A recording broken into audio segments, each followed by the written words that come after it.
How's it going, people? We just had our little moment of silence without even announcing it for Tony Todd, the man, the myth, the legend, and made some changes for December. Instead of doing foreign beach horror, which we will be pushing that to another cold month, we're gonna discuss, go some through some Tony Todd movies. We're kicking it out tonight with Night of the Living Dead, and you guys will see what's next when we spin the wheel. Two more movies, 2 more weeks. Taking the last week off in December. Just enjoy the holidays and all that good shit. But yeah, we're here for Tony Todd tonight. And I'm happy we're here for it tonight. But how are you gentlemen doing? Doing all right. I'm very happy to be here. So thank you. Always happy to have you, man. Always happy, always happy to have you. Oh shit. Whew. Night of the Living Dead. I've seen this movie quite a few times. I'm just gonna dive right into it. I forgot that Ben dies in this one. Ah, And guys in both. Yeah.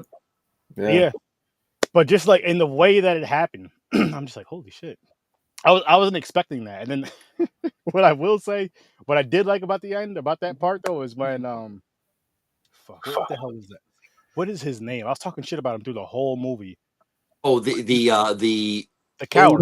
Mr. Cooper. Yeah, the coward who has the daughter and the wife who are in the basement of the house. I forget their names also, but they were of course in the first film. Yeah. Also, yeah, that was a satisfying kill, but I've already expressed that the ending of this film is, in my opinion, where it really goes wrong.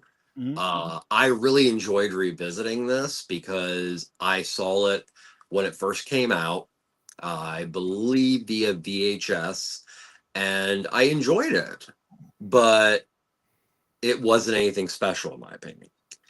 So revisiting it now, it is a very ambitious film and a very flawed film, but one that I can definitely say that definitely Savini, Tom Savini, who did so many effects for Romero before this, directed it and wrote it, or basically just remade it, and Mr. Tony Todd, who takes on the immensely iconic role of Ben from the 1968 film by George Romero, Night of the Living Dead.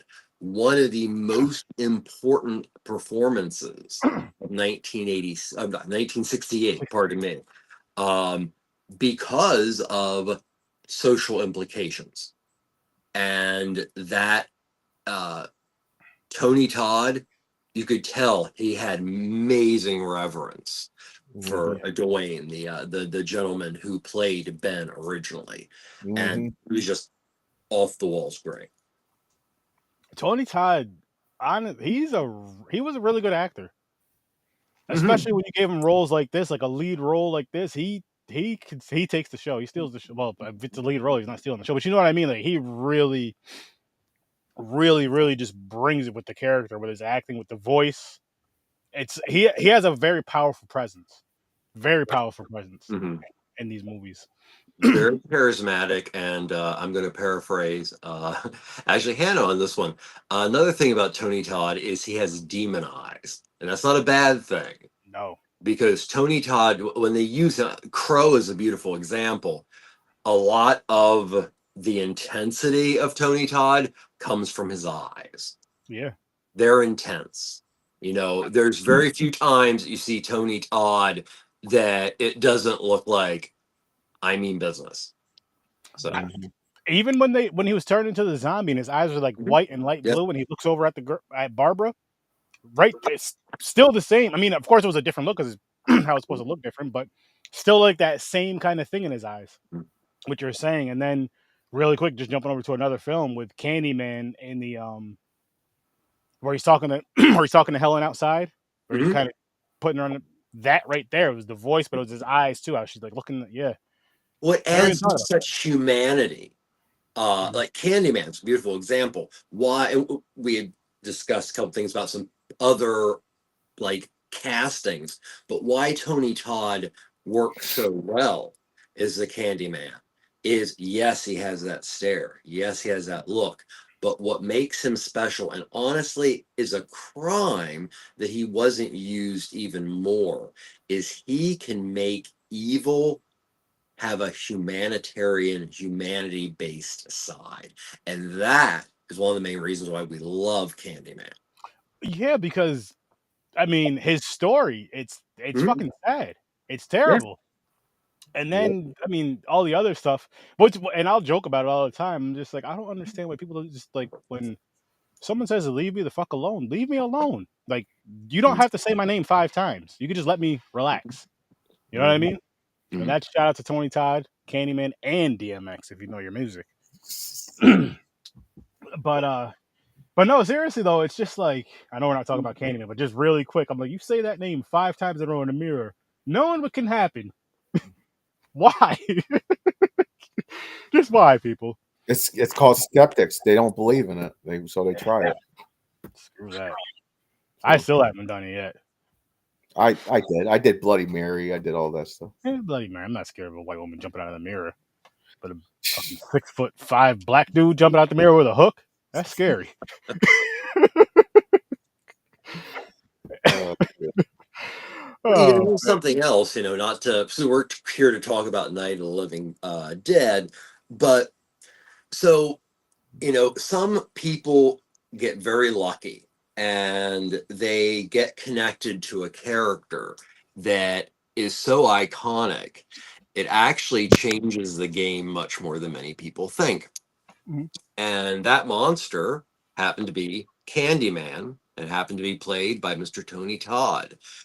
I would say Candyman, as far as an individual film, has had the most influence on analog horror and also the concepts of lore, folklore, urban folklore, all being meshed in this obsession with going back to history and story for plot and horror film.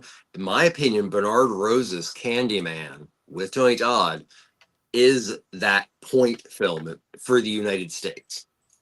I like that. I like that. And we got a couple guests in here, a couple comments. How's it 80s going? horror. What's up, guys? How's it going, 80s horror? We're just here. We're gonna be discussing like Tony Todd in general.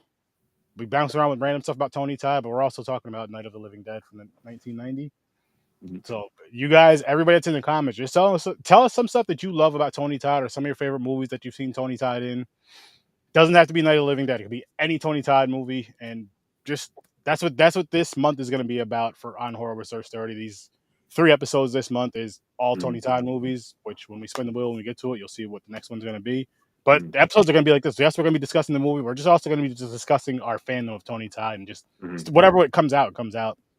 But yeah, I'd add to that TV shows and movies, both that you like about. I'm glad you said because I didn't even know he was in. I've seen him in TV shows. I'm not sure. I probably haven't. Just can't think of any right now. But I'm glad you said that because now it's something I am going to look into. I think I did. I just can't remember what show it was. Watch some of his stuff. But Chad, how's it going, bro? I hope you're. By the way, everybody, I hope your holidays were awesome. I hope your Thanksgiving was awesome and all that good stuff. But Chad, it's always great to have you here. It's always great to see you. And I can't wait to work with you again. I know how our schedules are all crazy and whatever. We're gonna have to do some pre-recorded shit or something because we all mesh well together and we have a great time. Night of the Living Dead, one of the best remakes ever made. Yeah, it's definitely up there. It's usually when it's a remake, they're garbage. Well, at times, I won't say always. Majority of the time, go back. Think of all the remakes in your head. But you also have to think of as Resident Evil. This one. Would you say Evil Dead? But you also have to think of. Yeah, I mean Evil Dead, not Resident Evil. Evil Dead, I mean. Evil Dead does not count. Why not? Let's put that shit on the table right now. Okay, so Evil Dead 1 is what Raimi ended up doing with the money that he had.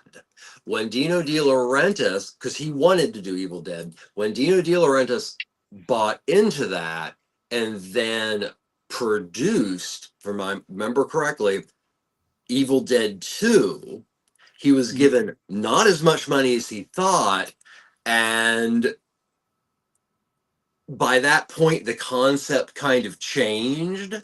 So it's a reimagination by the director of the original to basically be able to fulfill what he wanted. So yeah, that I view Evil Dead 1 and 2 as one entity. So yeah. Nice. Okay. Sorry, I have very strong feelings about that. So No, I get it. I get it. I get it. I think James is talking about the 2013 one though. That was oh, awesome. okay. Yeah, I'm sorry. Yeah, that That one. is awesome. That is Which, awesome. that is honestly, Damn, I've seen a lot of movies he was in. we'll discuss that behind the scenes. We'll discuss that behind the scenes. I just got an idea for some pre-recorded stuff we could do together. But, So 80s Horror Man said Night of the Living Dead was the first movie I saw with Tony Todd, and it's so sad we lost another horror icon. It really is, man. Like it might really be the first movie I ever seen him in too, actually. for me, it was definitely Candyman. It was Oh, definitely Candyman. wait, no, it was Candyman. You're right. Candyman was first. But it's like shit. This one didn't make me cry. I haven't watched Candyman yet, so who knows? If I start crying watching Candyman, then it's gonna be something. Okay. But Yeah. but the reason why I'm saying that though is because like I watched Lion King after I can't even think of his damn name. Wow. James Earl Jones. Thank you. James Earl Jones passed away, and that's my favorite movie of all time. Mm. And I was getting choked up when he was just talking to his son about the circle of life, and then I lost it when Scar threw his when he died, and he's just like trying to get his dad up there. Mm. And then the last time is when he comes up in the sky and he's talking to him. Oh, he's tearing up and shit. Listen, man. Hey, it's one of those things. Like, it's so good. It's the first. So that's definitely my favorite movie because it's the only movie I've cried over. Watching. Which is just wild. Wild. God damn. If what you call it passes away, what's his name? He played in the original White Fang movie, and I'm a fan of his. He was in Ethan Hawke. Ethan Hawke. He was in my other favorite movie, and then he's in a bunch of horror movies I like. Mm-hmm. Yeah. He better stay alive for a while. I don't need to be watching fucking White Fang crying over that shit. Start watching movies and crying over acting like what the Aaron, this isn't even a sad movie. Like, I'm not attached. I don't let myself get attached like that. It'll get even crazy. You start crying over your favorite porn stars, like watching the scene beat. Jesus Christ! See, Aaron started. Somebody had to say it. Somebody had to say it. Well, not on that note, but you mentioned something, James, and then somebody in the comments, I can't see unfortunately, said about this being one of the best horror remakes. I'm not going to argue that with them because this was a remake at a time before remakes were a thing. Mm-hmm. I mean, they happened, but usually it was of foreign product. And sometimes, but it wasn't part of the cinematic vernacular of what we have from the past 20 years, where, everything is a remake, a sequel, or a reimagination. Mm-hmm. So that is good and bad with this film in the fact that, well, okay. So real short, because I don't know an amazing amount about it, but this is not the film Savini wanted to make. Savini wanted to make a film that was experimental and used a lot of, the original Night of the Living Dead, 68, where Romero is known for his work with Savini and how that pushed gore and special effects. Night of the Living Dead, 1968, can be argued as the most important independent film ever. It was true authorship. It was true, how do we make this look good for nothing? And that was something Savini loved about it. And in his original drafts, it was much more that way. It, in certain ways, stuck even closer to the original film, from what little I understand. One of the things about this film that I don't care for is the ending. So the ending of the first film, I'm going to go over that most people know it, is it happens quickly. The zombies come in, everybody's pretty much killed. The older gentleman who represents, the xenophobic white middle-aged male who is on their high horse but really doesn't know what's going on. In the original film, he is bit by his daughter, and when Ben is forced downstairs, he only shoots him after he knows he's a zombie. Yep. So after that, you then kind of get a little bit of a montage of stuff going on and aftermath, et cetera, et cetera. And then Ben comes up. It is very ambiguous. Is he alive? Is he dead? He is covered in a fair amount of dust. But this film, the ending is Ben's dead. Yeah. Yep. 100%. And that is a major like statement that the first film makes. It was very important for Romero. This film, and I don't know, but I would go as far as to say that, the studio would look at that today, at that time, 1990, and go, no, we can't touch this. So that's my only major complaint. But I do know, and I hope to, there's a phenomenal book that was just released. I can't remember the author, but I've heard wonderful things that is about, all the lead up to this film being made. Because Savini was not happy with the final product, let's put it that way. Okay. But it made money. While I'm thinking about it, because that's another thing you hear about this film. It was a failure. It was a flop. No, the critics ripped it apart. The fans of the original were not ready for a reinterpretation. But still, its opening week, it made over $2 million. And then its gross, Canada and US, was close to about 5.2 million. And the budget was like 4.2. Math, $1 million.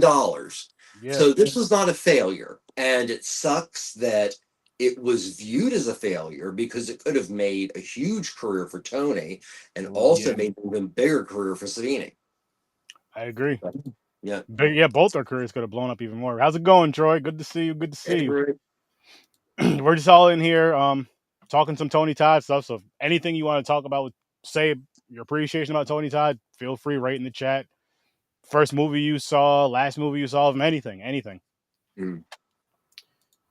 The beginning made me laugh. I forgot about the beginning. Oh, they're gonna get you, Barbara. No, yeah, that part, like the teasing and shit. But when the zombie has the brother and they fall and his head hits the tombstone, it looked like a mannequin. I was waiting for the head to pop off and start rolling down the hill. Oh, it's shit. a very playful movie. It seems like that. It's so I think people were slightly disheartened by the fact that, this was a reimagination of the film that defined zombies in the United States and a good portion of the world. They were expecting, after Day of the Dead and Dawn of the Dead and Savini and Romero being, and then of course Creep Show, which I think this film actually owes a lot to the film Creep Show. And I'll talk about that later. But it's not a gory film. No. In respect to what he could do, it tries to pull itself in like the first film. The first film being in black and white and everything, you could use a lot of stuff. And then also the first film does what Savini did with everything else, is use stuff you buy at a butcher shop. But Savini did not want to make a special effects extravaganza. He was trying to be very respectful to the original film. And, I think that's why some of his fans don't care for it, because there are times he actually intentionally, like the one you pointed out, James, he's intentionally making a reference to this. Some things have to be done on the cheap. like the first film. Yeah. Yep. Oh yeah. But that shit made me laugh. I was like, oh shit. Oh yeah. And here's Troy said, for him, Harper's first brother movie was was back in this both one as films. well. And then of course the iconic Candyman role. Yeah, definitely a treasure that will be missed. But it's awesome that as far as fans, like for me, I missed him at a con back around here. Mhm. A few years back. He was there and I missed it. Money was tight that con, so I couldn't make it. He was there. And there was like one or two other cons I was supposed to go to, and for whatever reason, it was probably financial again that I just couldn't make it. And he was there. I'm just like, fuck, man. Like now it's just, you know what I mean? But at the same time, we still have his movies and all that stuff. So you can still like go back to his iconic roles, hear his iconic voice, see all that stuff. I feel for his family more than anything, more than I feel for us, because I mean that was their, you know. But it is cool to see the fans of him. Like it's cool to like just talk to other fans of him, like each other, and then you just see it around.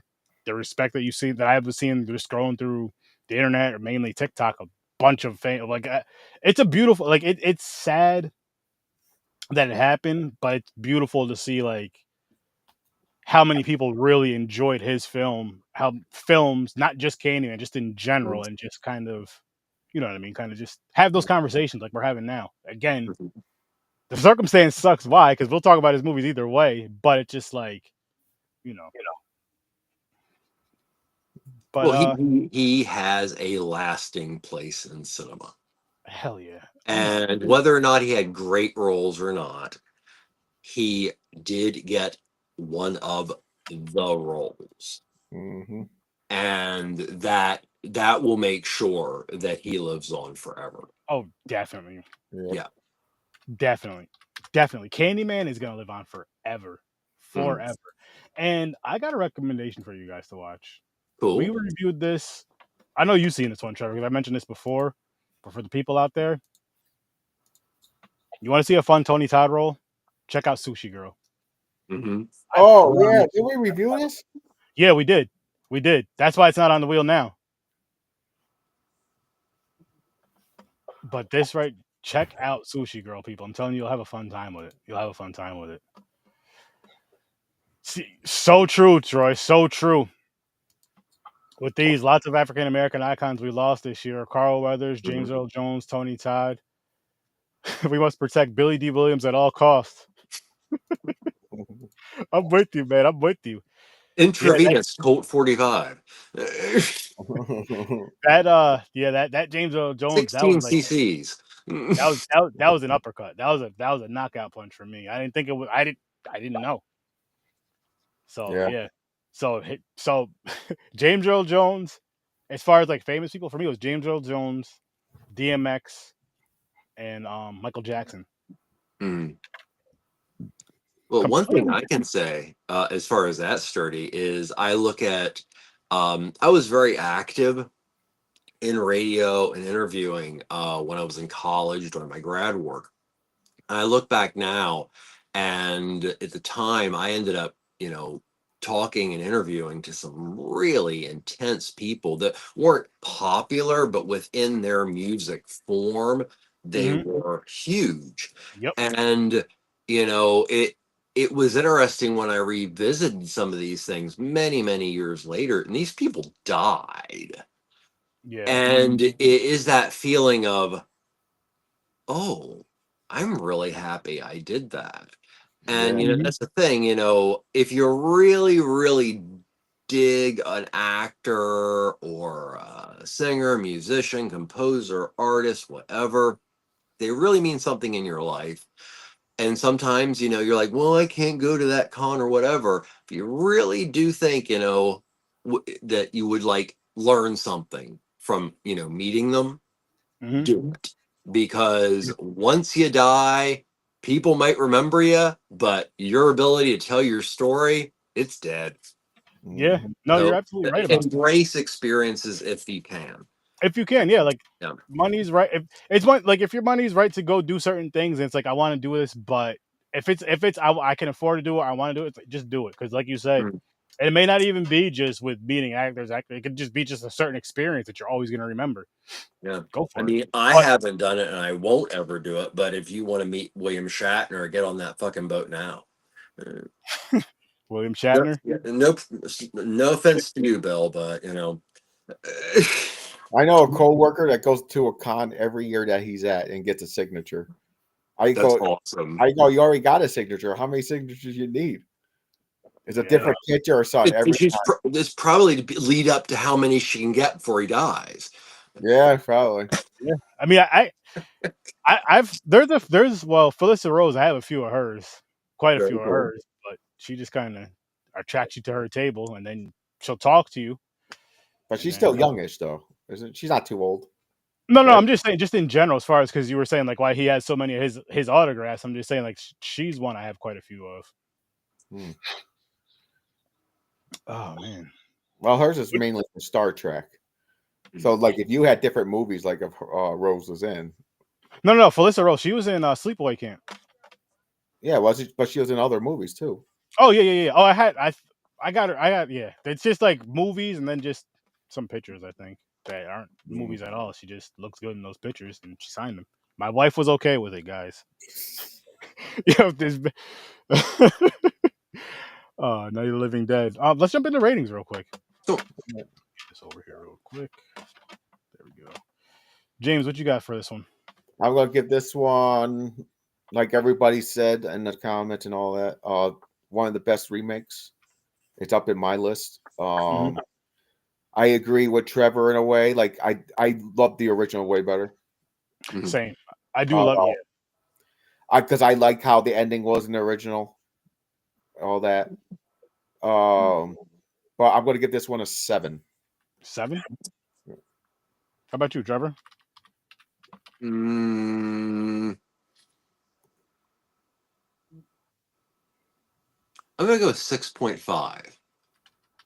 And it's not a hater thing. It is simply this is not the film that was intended. And There's so much away from the ending. wonderful about this movie. What was that? I said it took points away because of the ending too. Yeah. I mean, there's so much wonderful in this movie, and I you know, a lot of it I took down and everything, but it is flawed. But it also is a very impressive thing to do at that time because it was a very faithful remake. So yeah, a 6.5. And I gave it a 7.5, and I did really enjoy it.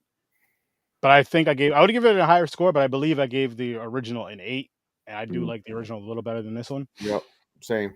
I gave the original 8, I think 8 or 9. Yeah. I forgot. But The original is 10 for me. nice. Yeah. It's, I mean, if you take Tony Todd out of this, I will be honest, it's about a 4. oh wow. Yeah. That's I can how see good that. I think he does Ben.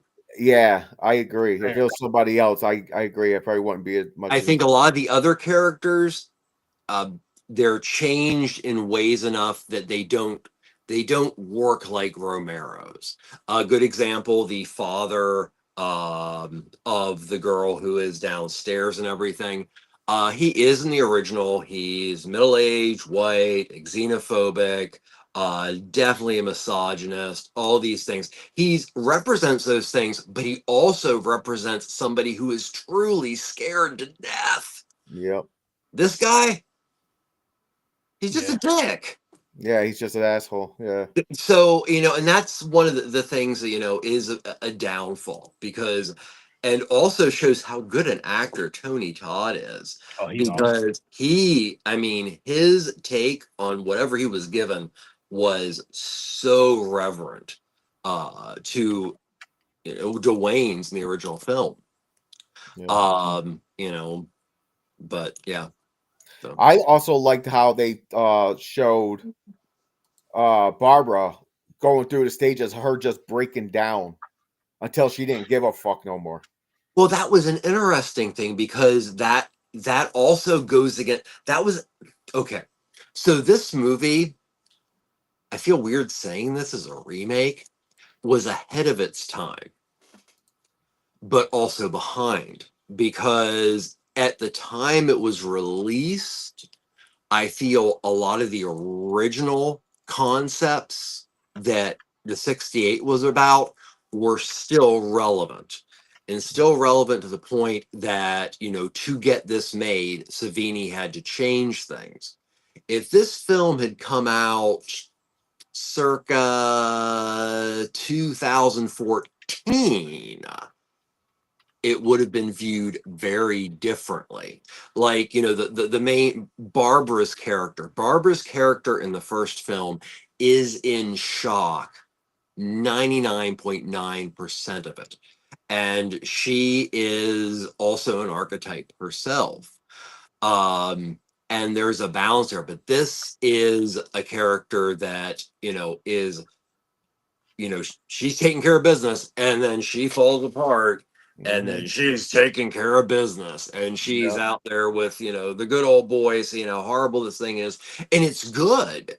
It's a great, it builds upon a couple things. Number one, it gives this original film a feminist context that it really kind of lacked, but that was, it had so much more to say, and you can't say everything.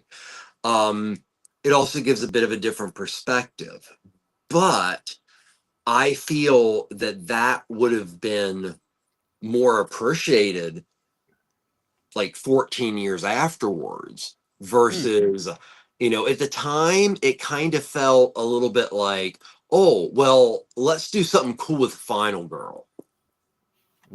Like some CEO or major producer was like, yeah, you got crazy ideas. Let's mess with that Final Girl one. That's the kind of feel I got. It didn't, you know, the original one, it is shock, but you feel it all the time. And it is so beautiful because total, complete shock beside Ben's total and complete, I have to survive. But like always, like every fucking day, I've got to survive. And that dynamic was great. This film also kind of veered a little tiny bit into that romancy thing. It was very nuanced, but I didn't like that either. Because romance and more like he wanted to beat the shit out of her in the beginning. Well, yeah, as I said, it was a nuanced romance. You know, if you've seen a lot of movies like this, you're like, you can see that they're trying to build this camaraderie between them. And in the first film, it's not that. Yeah. They're just like, okay, we are two people. We have to stay alive. But we are on total opposites of how we're reacting. So yeah. This one, he's like, bitch, I'm asking you a question. Answer me. Yeah, and I mean, as I said, you know, it tries to do some really, really cool things. And you know, so okay, one of the things that's always been a huge question about Night of the Living Dead is, does it ever explain the original 68? Does it ever really explain what happened? I don't Well, remember. this one doesn't. I have a bigger question than that. Yeah. Which you pull the wheel up in a second. I'm gonna get to the comments and pull the wheel up. I was like, so my wife mentioned it, and I was like, you know what? I never thought about it. Why was all the zombies drawn to the house? That's what the people because they can, well, right?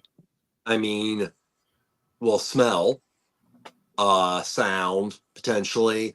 Also, okay, so let's go to Dawn of the Dead, the second of the Romero films. Why did they go to the mall? Because it was familiar. Okay, that could be it too. That's the same thing. Because if you notice, this film makes something that the 90 film does that the 68 film does not as well. In some cases, it didn't do it. This one did. Is there's identification of some of these people, like, oh, that's so and so. I can't shoot so and so. Bringing back to that idea that these people are heading toward things that they are familiar with, except they have this all-consuming desire to consume flesh, and that's the definition of the contemporary zombie. See that makes sense. I like that, the familiarity thing with it that you said too, because that's well, that's flat out said in Dawn. I thought it was sound, but I was like, they're not that loud in the beginning. They started getting loud after when they were all coming, where they were boarding up shit. But before that, Yeah. the house was quiet as hell. But the zombies were all going to it like it was their. They owned the house. They're like, "Hey, we're going to go have dinner." Time to go home. Yeah, go to the. But yeah, well, that's okay. I forget. But yeah, but I was so saying something before that, and I forget what it was. But I'm gonna get to the comments, and I'll spin the wheel. So let me start right up here. The Grandizer 12. If I'm reading your name correctly, I hope I am. If I'm not, I apologize. We said hello, gents. Remember the 5th of December, night of the Krampus, which I love that. That's so awesome. I appreciate you dropping that comment in here. I really appreciate that. Troy, he agrees. Tony Todd does make this movie. Mm-hmm. And then here's Chad. What's funny is when Savini told us about about movies he worked on when I was going to his school, he never talked about this film too much. Oh wow. Yeah, it was not a pleasant experience for him at all. And then here is an awesome question right here. Would this movie have been more successful if it had a different setting, same time frame, Good when call. the settings, when what do you say, when things started happening, but maybe a larger town? Which we could leave that one up here and discuss that. I'm going to spin the wheel on that, and then I'll get to the rest of the comments. While you're spinning the wheel, I want to answer that one because Oh yeah, please. At least for my take on it. So, okay, so why does the first film work? It's 68. Why it was in black and white and everything honestly came down to what they could afford. But one of the things that makes the first film so beautiful is its atmosphere and its starkness and the fact that you can gain fear from the first film, like this film, starts at around 7:30 change of time, and it's still light. So in black and white, you have the nuance to make shadows. In this film, I think Savini took a little bit of a misstep with the fact that it was like, okay, I have to do this in color, but I want to try to recreate it, and it comes off stagnant. It doesn't have the ominous quality that the first film had. So the use of shadows is not a thing in this. And, that's one thing I also didn't care for. I was like, I'm watching it going, if I turn off the color, I wonder if I'll enjoy it even more. Ooh, So, that's interesting. And I love that. I love that response, Trevor. well, it's random brain. No. That was great. And this is going back to why they're going to the house, Troy. They're subconscious, and then smell, sound. The people, yeah, but like you were saying, people weren't really that loud until like later on when they started. Why did they go to the mall and dawn? Well, someone else commented too. They said they believe at night they always had the lights on, so maybe they're attracted to it like moths. Oh, there you go too. Yeah, that was also. Now, also, while we're kind of off subject, I apologize, but while we're talking about Romero and the Living Dead films, you've got so the first film, Dwayne Johnson, I think, or Dwayne, I forget. I'm horrible, but Dwayne. Okay, so Dwayne in 68 plays Ben. Ben is very, very important. You take that up to, and Dwayne only really did one other wonderful film, Ganja and Hess, which if you can, please go see it. It is the only other major role that Ben of 68 had. Then you jump to Dawn and you enter another horror icon, Mr. Ken Foree. And now you jump to 90 and you have Tony Todd. And, Dwayne, so that Romero soup really made some big inroads into black leading men. Yeah. Yeah. Troy hates ganja in this. Oh, I wasn't a fan of that one either, but I I do know where love you're it, going. but I love weird, messed up films. So He definitely does. We all do. That one just couldn't do it for him. But his for Dwayne, it was Dwayne Jones, Trevor. yeah, Dwayne Jones. Thank you. And then just to get back to the other comment, recently watched Tony Todd and Tales from the Hood Part 3. I thought it was interesting. I got to go back and revisit that one because Yeah, it's been a while since I've seen that. yeah, it's I been a forgot because long. I blend them with all the others. If It's I been a just long. see something for a long time, they start blending. The first one you won't like. The first one stands out, but the second and the third, I've only seen them once a piece. So I got to go back and watch those two. I know those one I didn't really care for, but again, I'll go back and watch them again. Oh, if you don't mind, I want to like kind of adjust something I said Yeah. because it doesn't make sense to me now. Okay, so this came out in 1990, and I said that I felt if this version of the film with everything the way it is except made like in 2014 would make a difference. No, let's take it to 2004. So if you look at this movie, zombies are not really in the vernacular of monsters as much as we think, but much more than ever before. With that, 2 years before, Wes Craven had a huge bomb with Serpent and the Rainbow, which was based on Wade Davis's traditional zombie concept.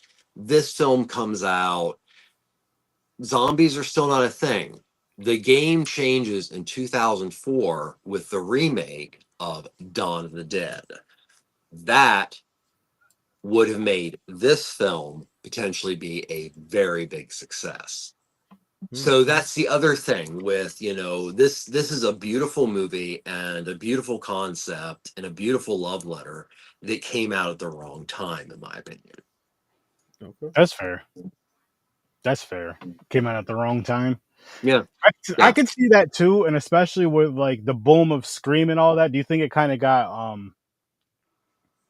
I guess maybe overlapped? You know what I mean? Like wasn't really Well, pushed.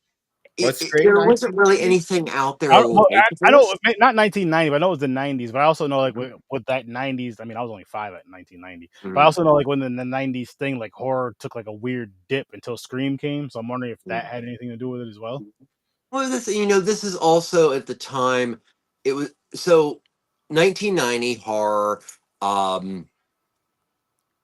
Even trying to bring this up to 1990 to remake the first film and to at least touch upon the atmosphere, it needs to be more of a thriller kind of feel, and that needs to be, and it just didn't turn audiences on. It wasn't what was popular. So it was ballsy that they made it. It's just there was a lot of other stuff out there that was more, popular at the time. So, with Snyder's Dawn of the Dead, that was, I mean, zombiedom had been growing, but that was the tap that was opened and all things zombie came out in copious amounts. So, if this film had been made during the initial the Renaissance zombie boom, I think it would be considered more of a legendary film than it is now. So I think that's where I was running around and getting to. So Okay. Yeah, okay, because Troy did. Well, you just explained it now, but Troy said I don't know if it works because of especially with Dawn of the Dead remake. Or sorry, you have a Dawn remake, and then Grandizer 12 said, but Dawn of the Dead, those zombies could run. I hate zombies that could run. That's scary. That's scary. Now listen, like this type of zombies where they're really slow and everything. Like if you put yourself in the scenarios, you're like, I might have a chance to survive for a while. If they can run, I'm dead the first day. I am fucked. Oh man. So with Dawn of the Dead and the remake, and yes, they were fast, and yes, that came from other films. This film, if it was released like they do kind of now with remakes, as experience, in a new light, a new version, what made zombies what they are. Yeah, people would have gone and seen it. All you had to put was zombie in the damn title and it got a lot. I'm that same person. I see a zombie in a time, I'm like, oh, it's a zombie movie. I can watch that. Yes, I mean Snyder's Dawn of the Dead, I think it's good. I'll flat out say it. I don't think it's, Night of the Living Dead, but I think as far as like without touching upon Val Lewton and shit, two filmmakers that changed the whole like game for zombies are Romero in '68 and Snyder in 2004. So. And we got some more zombie talk, which I'm loving this. Keep them coming, people. I love zombies. 28 Days Later came out when? And mid 2000s, right? Right after Dawn of the Dead. Well, it might have been earlier. Because remember that the running zombie had been around in other films from other parts of the world and some indie stuff. It just wasn't in the blockbuster like major studio movie thing. Yeah, as soon as they can run like World War Z and shit, where they can fucking run and train that was crappy and all that. Hell no. Yeah. So to answer your question, 28 came out in 2002 and Dawn came out in 2004. So literally 2 years apart. Well, I mean, I don't know the exact dates, but 2 years apart. And then James guys like us are doomed. Oh yeah, fucked. Oh fuck. Oh, there's more. Oh man. So when I was younger, when I first started watching zombie movies, we used to talk about where would you go to survive, and everybody's like, oh, I'll go to the school, blah blah, it's made out of bricks and all, that type of discussion. And at the time I was like, I'm going to go to BJ's wholesale house. It's a big warehouse, right? And they got bad food. And I was like, here's the dumb part. Listen, give me credit, it was a good idea until I said this. I said then I would just take all the treadmills and put them reverse outside the door, so when the zombies go on, they fall and fly off the thing. Oh, yeah, that was fucking. Then the people are like, if the whole world's zombie, there's not going to be no electricity. The electricity is going to go. And I was like, fuck. Well, I mean, it is BJ's. I'm sure they have generators. So and in the beginning, that may work. In the beginning, that may work. But the thing with BJ's is like, because you have your food, you have some supplies and stuff. I'm sure you can find stuff to make weapons out of. I was thinking more of like Home Depot. You got all kinds of shit in there, but you only got wood if you don't have food. When the zombie apocalypse happens, I'm going for a BJ. Yeah. Well, that could be dangerous. I've rethought that. Yeah, I take. Well, if you get it from a zombie, that's very dangerous. Yeah, exactly. I mean, newly dead people look perfectly like anybody, so yeah. You gotta tell by her walk. Oh, yeah, she's walking way too slow. Run. Or she's running way too fast. My wife came in towards the end of this movie and like probably last half hour-ish. And she's watching and she goes, this makes no sense. I go, what? She goes, okay, they're living. I understand the dead's coming back to life. She goes, but why is that guy walking around with a knife in his stomach? Like he just got stabbed today. Like, what the fuck happened there? He did. He got stabbed in his stomach. Yeah, like, wait a minute, like what? Very true. There's a few that are pretty close around us too. A Walmart and a Lowe's. Walmart is another good place. Like, especially at the Super Center. Yes, Super Center, Walmart. Boom. You got upstairs, you got downstairs, you got food, you got all kinds of shit. That's the place to go. Super Center, Walmart. Well, Albany one's the biggest one. They have the 2 floors. Every other Super Center only has 1 floor. Oh, so we'll be all right. For a little bit. We'll be all right. I want to go that one. That'll be a madhouse. Actually, wait a minute. The thing with which I love where this conversation is going. I want to hear where everybody else would try to go to, like, to survive. The thing with going to stores like that, though, is all the doors are glass. So it's like, that's a lot. But they have gates. That's why you want to go to a mall or something. Ooh. Because usually there will be gates inside, and then also the stores will have gates. Well, we watched a zombie movie where that didn't really work. Well, I mean, it doesn't work in the original Dawn of the Dead either, but that's kind of why. That was the reasoning behind it. You know, they still are kind of secure, calm. No, they are secure. You're right. They do have gates or go. Well, there's no food. The mall has food. Yeah. I was about to say like a fucking police station or a prison, like a fucking jail cell or something. Nah, I don't want to go to prison, James. Mhm.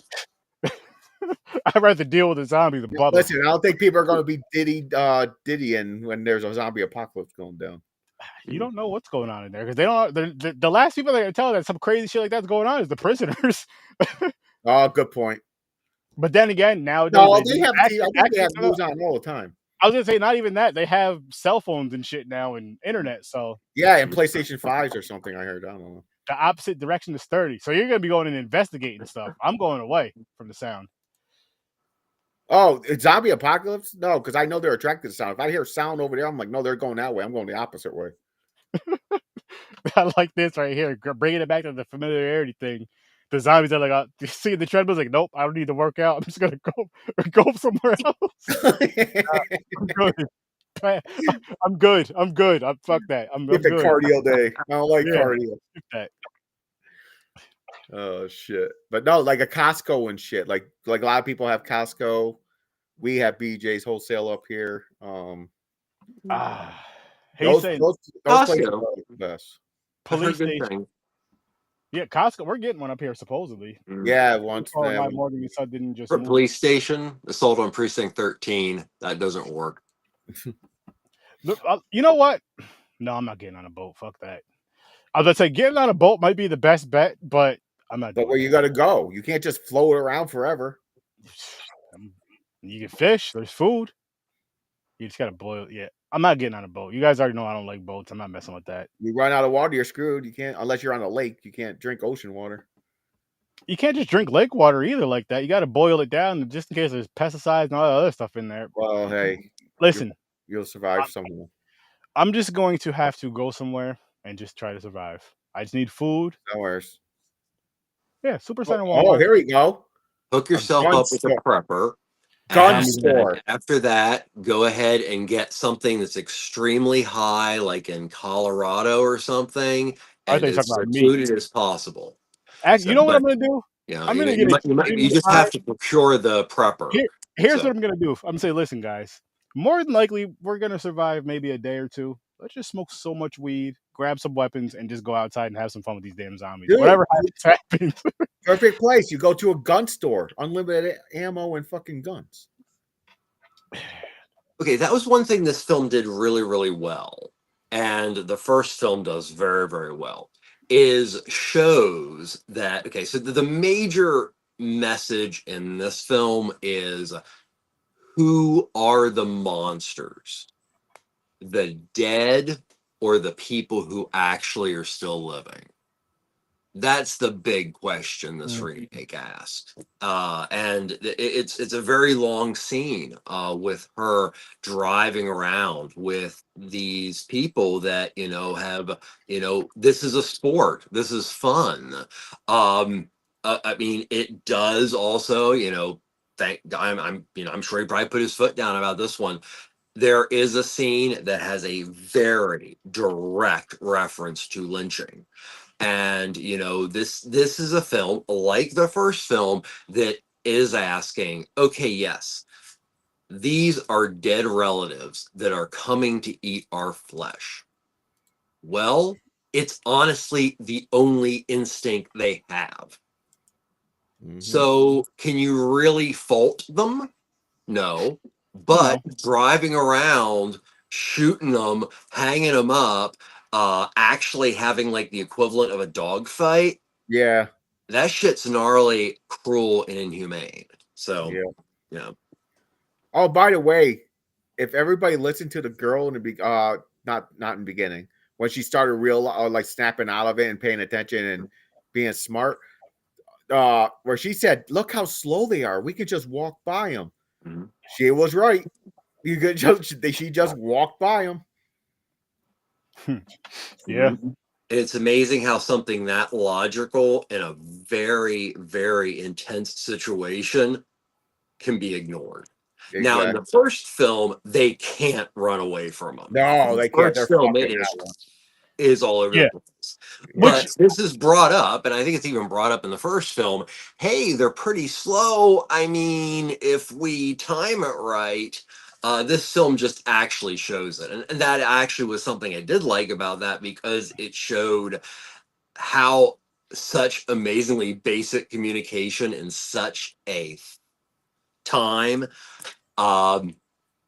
literally power in numbers, they would have even gotten further. Yeah. Which I'm gonna get to your question. I'm gonna pull your question up again, Grandizer.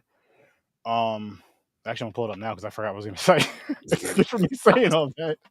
But It sounded like me. is there an underrated zombie movie, regardless of what era, that you'd recommend? One that you just love, but it's hardly talked about, and why? I'll say one that I don't necessarily know if it's underrated or just not known enough, but The Sadness. Very good. And it's my favorite zombie movie. We watched it 2 years ago now, and oh my goodness, it was just, it's gory, crazy, violent. It's one of the most violent zombie films I've ever seen. But this movie right here, Amazing. if you've never seen it, I highly, highly, highly recommend it. The Sadness. Again, it came out in either 2022 or 2021. 9.5 movie.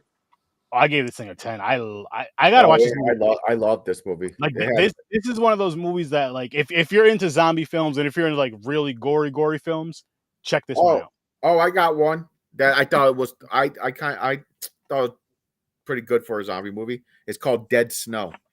Oh, that is a great film. I haven't seen the sequels, but it's a German film, if I remember correctly. Yep. Oh, I mean, what year for the crazy? Sorry, what year for the crazies, Troy? The OG from '73 or the newer one from 2010? And I'll pull up the movie. Wait, I thought the Crazies was a zombie movie. No, it's not a zombie movie. Oh, Crazy is not a zombie movie. What movie did you say, James? Dead Snow. Dead Snow. 2010. Let me think here because it's kind of hard. Just because of a crazy ass movie, Troy. I got you though. Go ahead, Trevor. Sorry. Okay, so I have to give two, unfortunately, but really quick. Okay, so there's more. Okay, so I'm just gonna go with the first ones I thought of.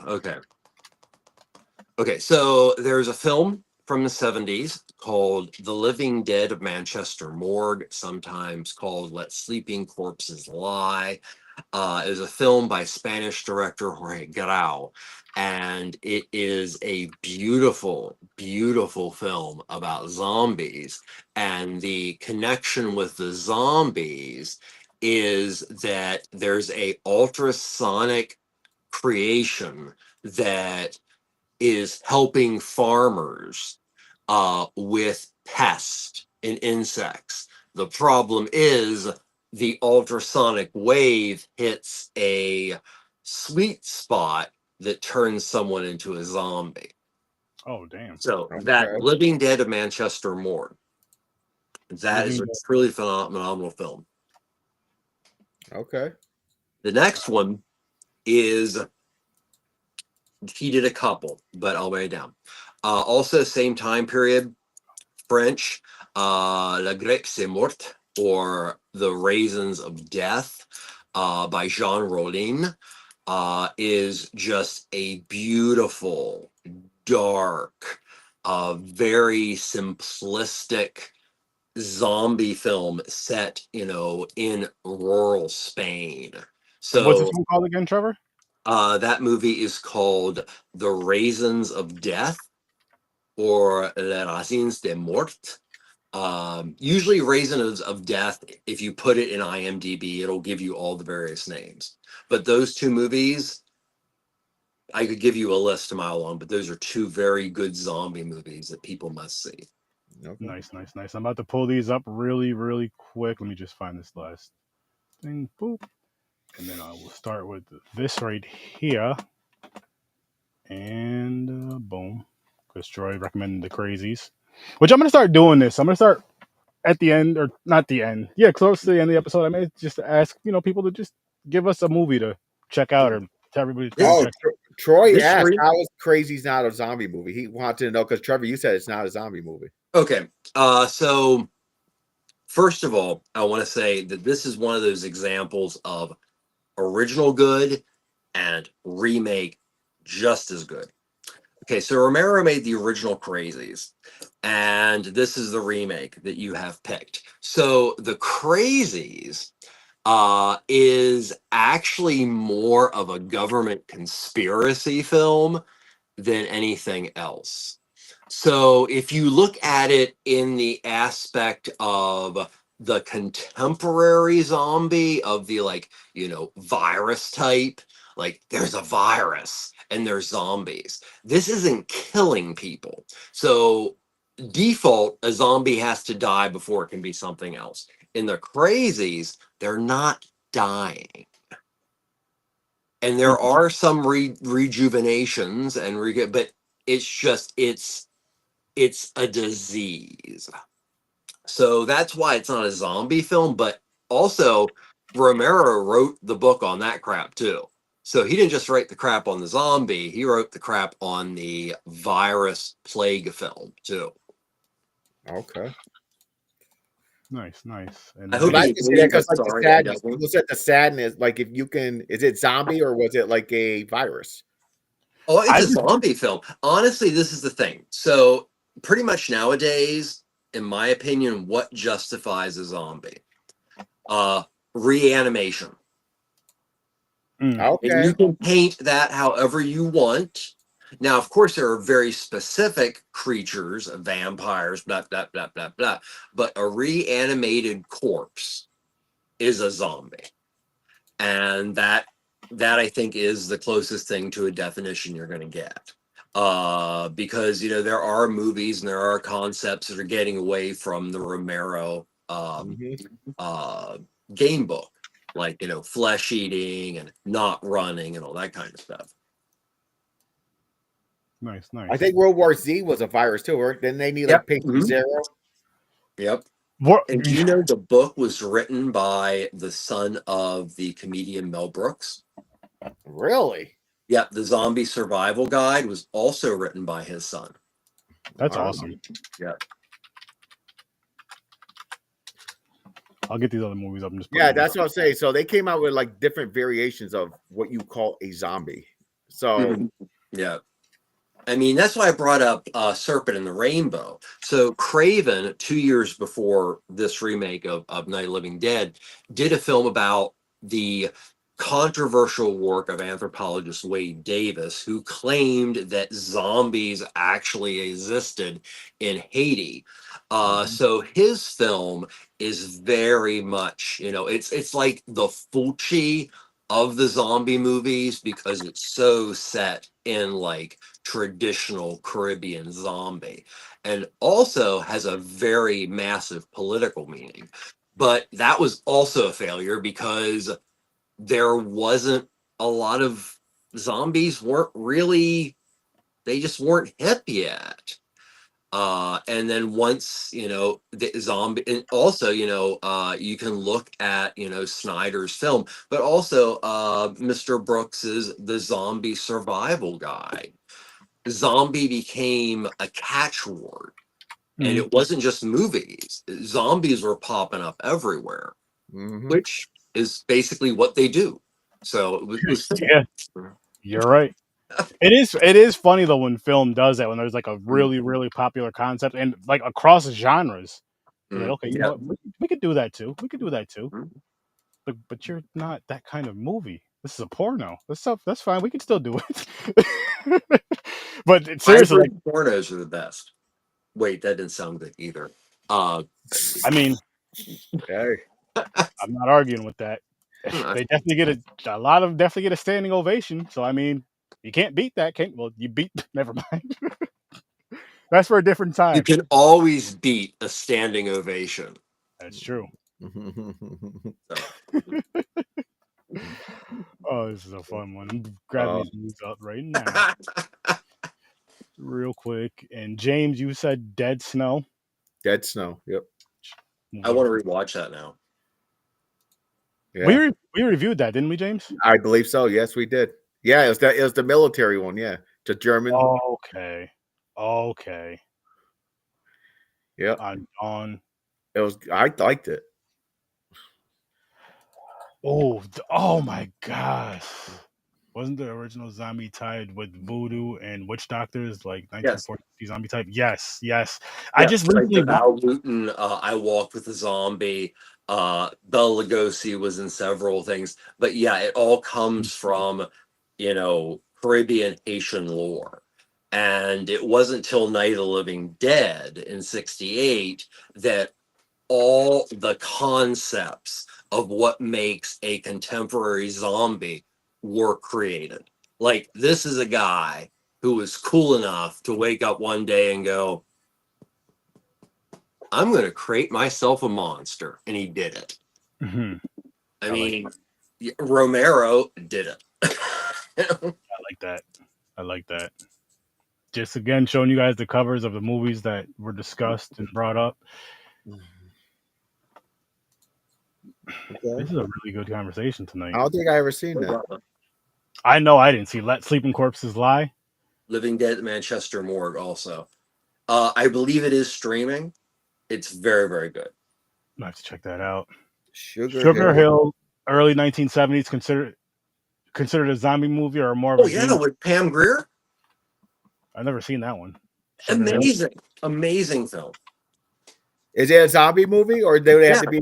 Okay, so there are a couple zombie movies in the blaxploitation echelon. Of course, the one you just mentioned, JD's Revenge, is also one of them.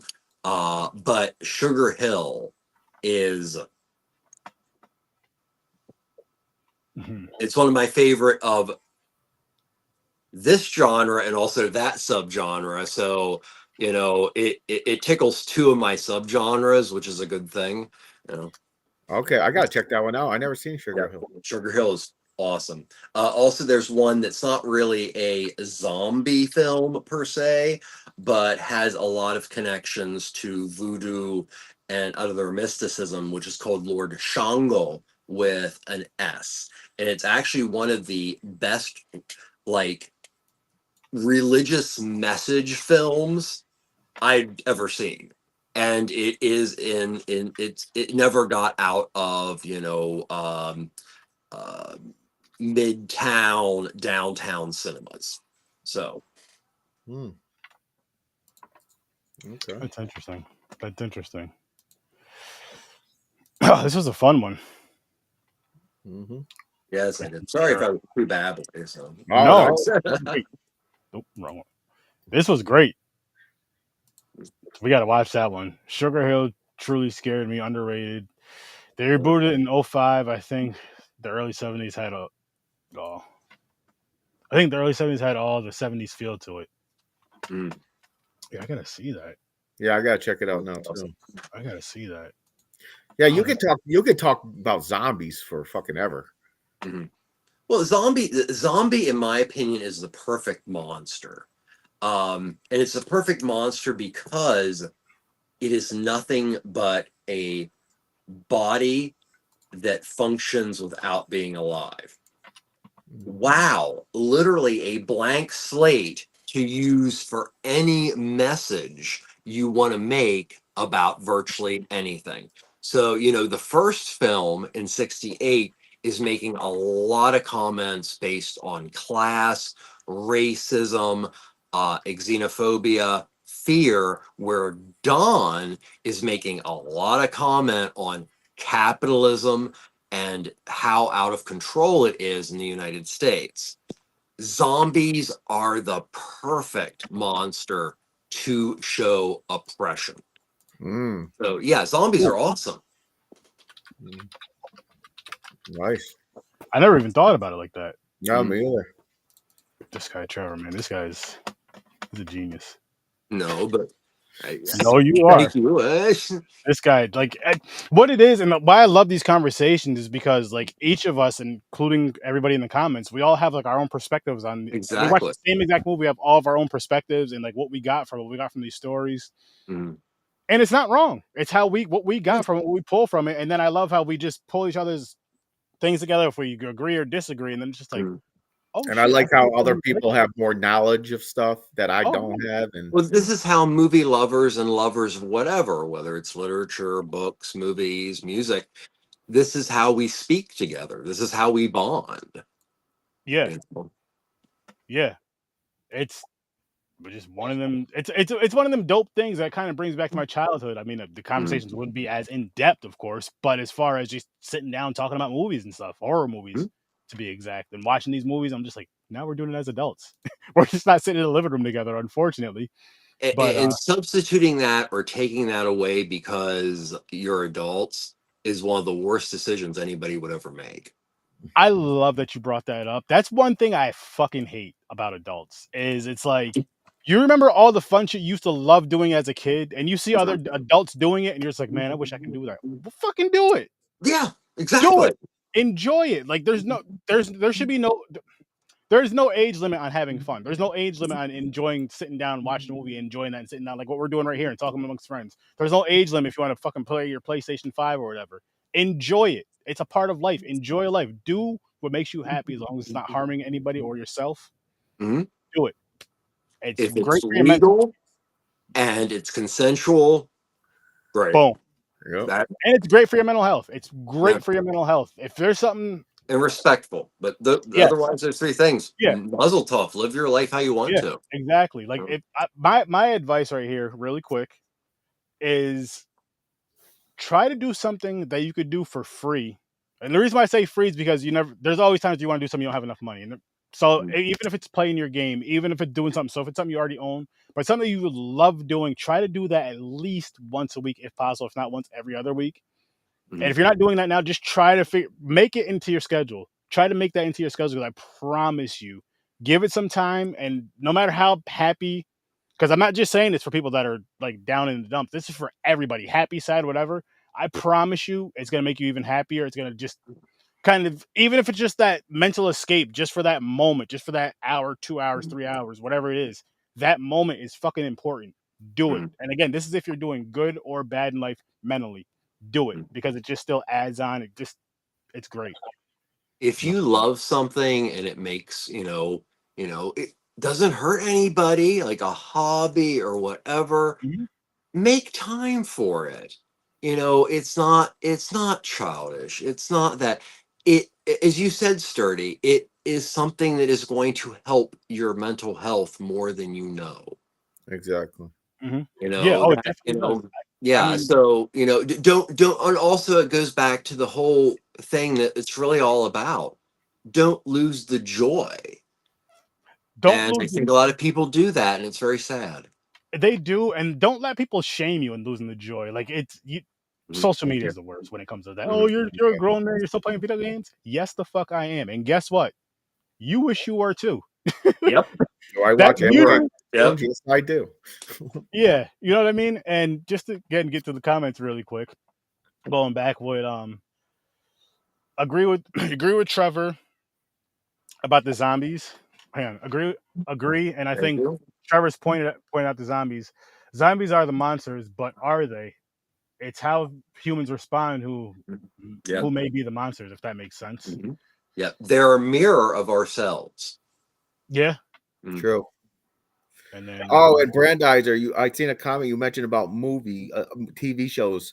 I don't know if you ever watched From or Evil. There are two good ones. From is on my list. I hear wonderful things about it. Listen, all right. I'll get to the comments again in a minute, but I got to talk to you about this. Trevor, I need you to do me a favor, my friend. Whenever you get a chance, I know it's going to take a while. I would love for you to watch From, do your research and all that stuff, and then just let us know whether it's here or on Ambassador Media, wherever, what you feel about that series. Because that's one of those shows that you really have to pay attention to. You're going to be locked in because it's, and I know you can say it's about a lot of shows, but this, like, every episode is connected. Every episode is connected. And it's something that, James, you've seen it. You're all caught up with it. You finished season 3, right? No. Watch season 3. But just from I seen spoilers though. I know what happens in season 3. I'd say just watch it anyway. Oh, I'm going But to. Trevor's mind though, he will love that show. I have been So recommended it many much. times. And I'm Trevor. I'm not gonna lie to you, my guy, and I love you, right? I want you to watch it for selfish reasons because I want to hear you. I want to hear your thoughts on it. Yeah, But you are not alone. I have had several people, so that's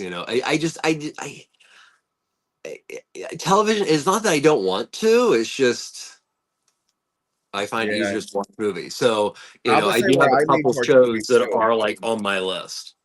Fair. That's fair, but that right there is like, oh my goodness, I think you would love it. I think you would really freaking love it. And it was under the radar because it was only was it on was it on MG or was it called MGM Plus? Yeah, hardly anybody has that. So you're like, you never heard of it until I'm like, wait a minute, what's this show? So I looked it up. I was like, oh, I gotta watch this. So I found a way to watch it. I believe it comes on TV too. I believe. I believe it's they put it on something else now too. I believe. See, and I love this right here. I enjoy listening to those who have not more knowledge in film and topics. Like, it's exciting. Like I'm with you on that, Grandizer.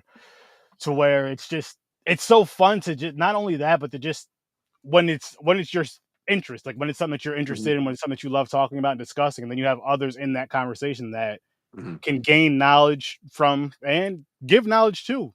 Like especially about the directors and connections to other movies and shit. Because I don't do the research for that. I don't know stuff like that. Yeah. So I like that. I like the stories like where this movie came from. And all the other it started with this first movie. Then I'm like, oh shit, okay, now I gotta go check out these movies that he did, So I learned something. Troy, I think into a little bit even lower area here is something that has always fascinated me, and I just love. Even if I'm talking to people and they're talking about something I don't know jack shit about, or even ethically, I wouldn't go out and do like hunting.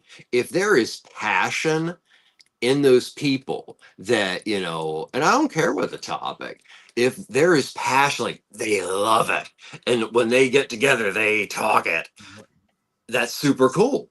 It's this beautiful thing you see with people connecting through passions, and it's unfortunately you don't see it too much. I figure I'll move the comments over there so people can see them. Exactly. Yes. Yeah. I agree with that. See Facebook. So I'm gonna start doing it like this, so everybody can see each other's comments because they're on different streaming platforms. You know what I mean? They're on different platforms as far as watching it. I like watching. I love how everybody's interacting with everybody in this. But this is a good topic. Really awesome. Yeah. This is awesome. Let me move my logo. This is a good night, man. This is an awesome night. I appreciate everybody that showed up in here in the comments with us. Please keep doing this every week, and shit, come see us Saturday over on Popcorn and Pints, 9:00 Eastern time. We're gonna be reviewing the movie Dear Santa. The new one with Jack Black just came out. The holiday. But yeah, that's every Saturday we're doing a show, and then every Thursday we're doing a show. We have a great friend over on the Scene Snobs that does this show every Tuesday. We have another great friend that does a show on Saturdays at 7, 3 Geeks. We have an awesome Troy here. Troy Hill Talks, YouTube.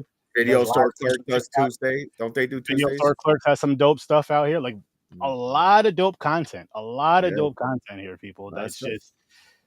And we all have a passion. The funny thing is we all have a passion for the movies. We talk a lot of film. And Troy does a unique thing where he DJs and discusses music and involves that into his content as well as film. But I love how... I'll just speak on the film part of it because that's something we all discuss. And again, how I know we said this earlier, but just how we all get different perspective. We all have different ideas, different things, whether we love or hate a movie. And I love when we all love a movie, but I also love when at least one of us hates a movie. And it's like, like with me and Indiana Jones, I can't stand those movies. I know some people, it's like, what the fuck, Sturdy? How? Why? You're just okay for me. I understand how they're iconic. I get all that, but again, I don't hate. I'm like, they're decent. And I'm going to say it right here on Horror with Sir Sturdy. I'd rather watch the live action Dora movie, which I gave an 8. Yo, that movie was wild. And Indiana Jones movie, which I gave a 2 to like all of them. That mushroom scene was Yo, crazy. hilarious. Hilarious. Because it was a live action movie that they had those mushrooms. The kids don't know what's It was going a on. kid movie, man. They had Dora and everybody So tripping for on that, the for that mushroom. portion, they were all cartoons. They were just like, "What's going on?" Oh It was shit! hilarious. I loved it. Loved it. Oh god. I do agree with you on that. That it is an American treasure, but one man's trash is another man's My treasure. problem is when they keep Yeah. pumping him out where he's like 75 with a walker. Chill the fuck out. Oh man. But again, like I threw that out there just for stuff like that, so to where we'll have those conversations and those debates. Not that we're going to change each other's minds, but it's just cool to have different perspectives as well as similar ones and all that fun stuff. Well, I mean, also the fact, some of us have seen some of these movies more than others. Yeah. And, I'm sure, I can speak for you guys also is, movies that we saw in like our teens and we really loved have a very different meaning to us now after we've lived through a lot. Mhm. And that's also a sign of a really good movie. If that movie grows with you, it's a really good one. Because we all have favorites that we revisit after 7 years when we go, yeah, this is cool, but yeah, that was not as good as I thought. So, Yeah. See, with that, I have ran into that, but I'm also glad, like I said, with the Lion King, that didn't do that to me. 'Cause that would suck. Like, what the? But that'd be no, like being run over by boars. Sorry. I don't want that. I don't want that.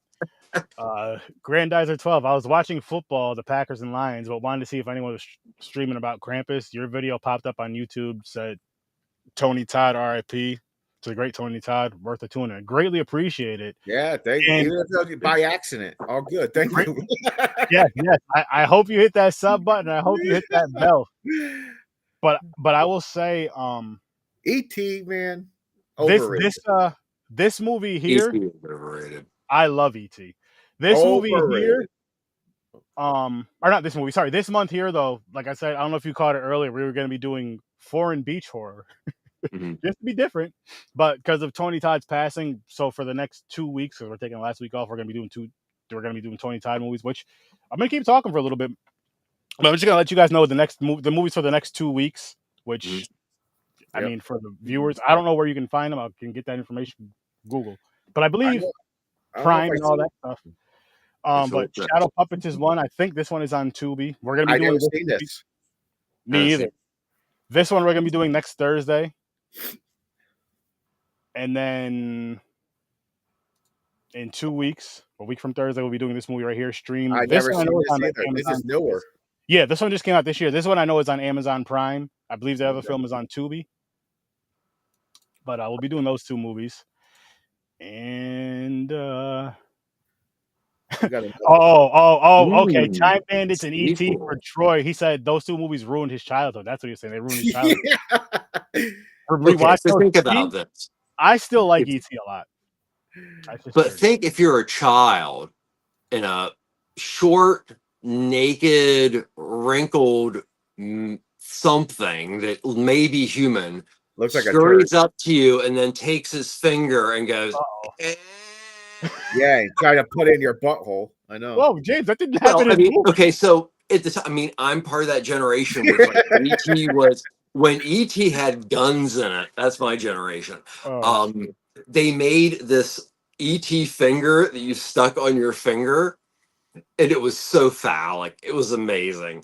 And I remember that a friend of mine, Mindy, I won't say the last name, Mindy, was freaked out by E.T. And I used to chase her around with that finger. See, you're a good friend because I would do the same thing. As a matter of fact, I hope you didn't scar her in future life when she went. I never had a latency period, so that might have been a thing too. So, was she scarred when she got older when going to a sex store? She can't buy certain items because they look like it. I think she's actually. I mean, I think she's actually a minister now. Actually, extraordinarily liberal, amazing human being. Yeah, amazing human being. That's awesome. Possibly Unitarian, but I can't say exactly, so I won't. But a similar denomination. Wait a but minute. a I'm really gonna go back to phenomenal. this. Yeah. You're the reason she's a minister. Yeah. She That's got my a thing. she got Well, a she afraid has kids and she had a husband. You know, didn't scar her from all future fingerings. I mean, I can just picture it you running makes sense around as a chasing her with the sentence. finger. Oh, That shit's shit. hilarious. Oh, Oh, shit. fuck. Holy shit, man. Oh, man. Tonight I was a kind of fun. remembered the fucking finger. I never had, but I think I remembered the finger. I remember seeing it at Toys R Us, I think. Yeah. Oh no, pull finger. It would have been a totally different movie if like, smell my finger, Drew. Oh man. That is a wild looking finger. I cannot lie to you. Whoa! All right. Hold up. I mean, Hold up. E.T. did, he had an extraordinarily nice finger considering, E.T. So. Oh shit. Do you remember the joke about E.T.? Yo, god damn, man. Okay, That's so you crazy. call somebody E.T. and you were You know what that testing they looks had like? an extra testicle? That looks like a long ass finger that just came out of a butt. It definitely screams probing. Yeah, it definitely a probing instrument. Oh shit. E.T. probe home. Probe That's hole. wild. That's wild. E.T. probe hole. Yo, what the fuck are we doing? Oh man. Oh, there you go. That would be an interesting finger. Creepy toys, a good topic for future stream. Oh yeah. Creepy toys.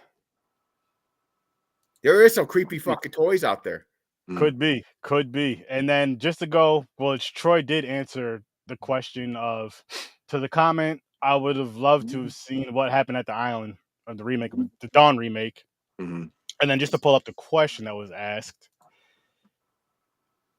Trevor, I already know you have an answer for this. Is there a zombie film that you believe should have gotten a righteous sequel? Can I think about that for a little while? Of course. Okay, cool. Yeah. That is a tough one because there's so many. So you got to think, you're like, what don't have a remake yet? That you're like, what would work? Not a he's saying more of a sequel than a remake. Oh, I mean a sequel. Like, yeah. No, Train to Busan was a sequel. It had a prequel. But the thing is, with sequels, they usually bomb too. Train Busan, then they made a prequel to it. Prequel to Peninsula, which I still have to watch. I think it's a movie that. But I don't know. I gotta think because that's a great question. May have to table that for another. May have to table that for another episode. Just make that a zombies to be continued. Yeah, that'll definitely be to be continued. But I love that question. As a matter of fact, I'm gonna copy that so I don't forget it and save it over here. Yeah, I'm thinking. I've got a couple. I gotta think about that. Where's that? Notes. They already did the sequel with Train Busan. Busan is the New York City one. Mm-hmm. Wait, what? Did that come out? Yeah, the American version, right? Yeah.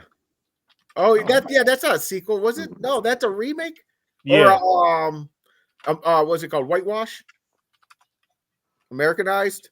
I don't know what people call it. American, yeah, that's the Americanized, watered down. I don't know. I haven't seen it though. I don't think I've seen it either.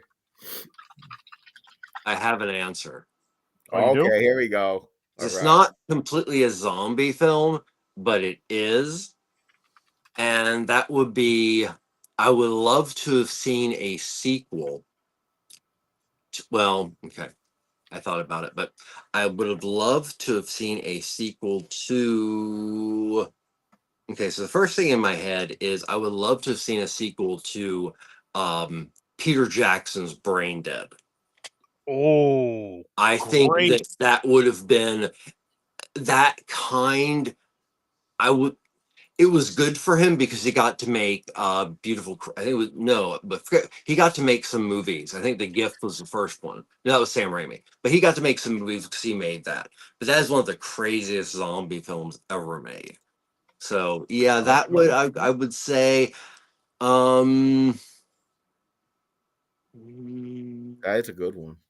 I forgot about that one. Mm-hmm. Yeah, that's kind of the only one that I can really think of that really would need a sequel. And then Troy asked, did Vin Rain's character have a twin in the Dawn or something? The Dawn movie? I haven't seen it in a while, so I don't remember. I don't remember either. I remember. You don't remember that one either?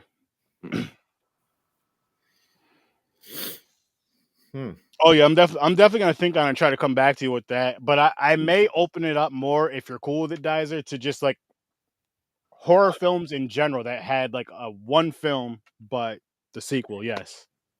But it had the one film that could use a sequel, or we think could have a nice sequel to it. Oh, Dead Alive, aka Dead Alive. I've seen that. Yeah, that's Dead Alive, Brain Dead, great film. Dead Alive, That's right. They had two names. That's right. I seen Dead Alive. Okay. By the same director of Lord of the Rings. Peter Jackson, yes. Oh, that movie was so gory. The freaking the not the helicopter, the lawnmower scene. Yeah, that shit was hilarious.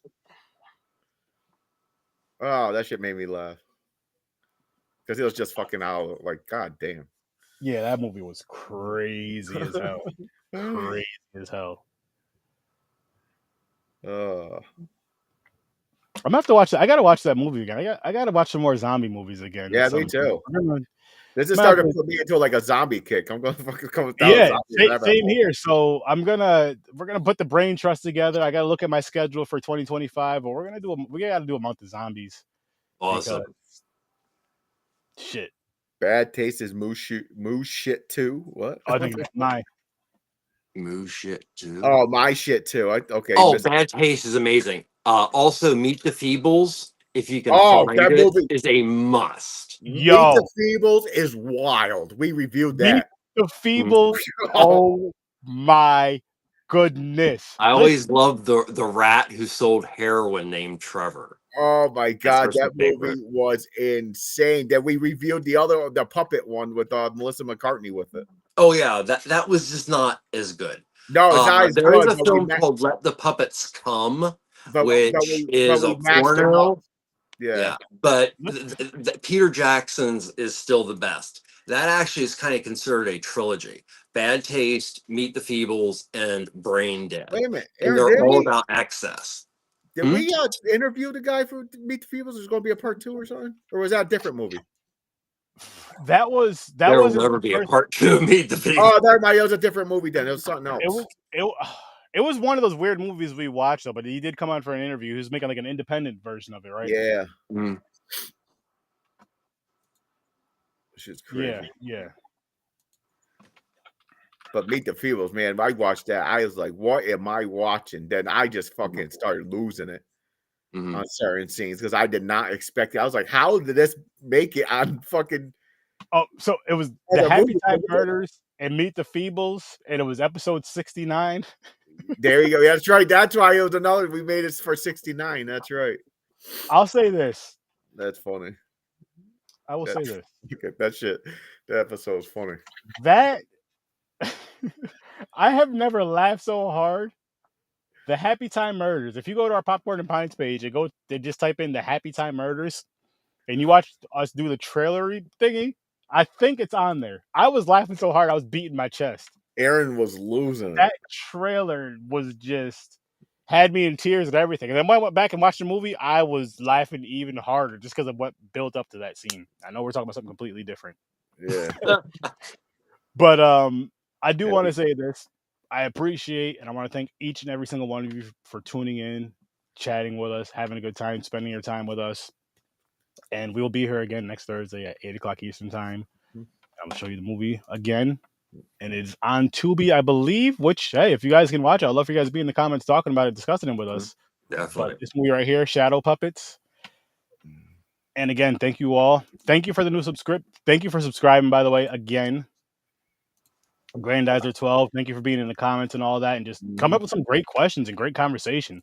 And Yeah. same with Troy, same with Chad, great conversations. We had a wonderful time with you guys.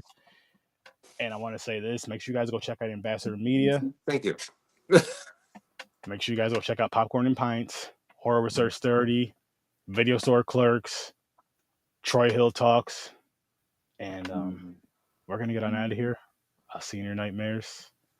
Peace and thank you.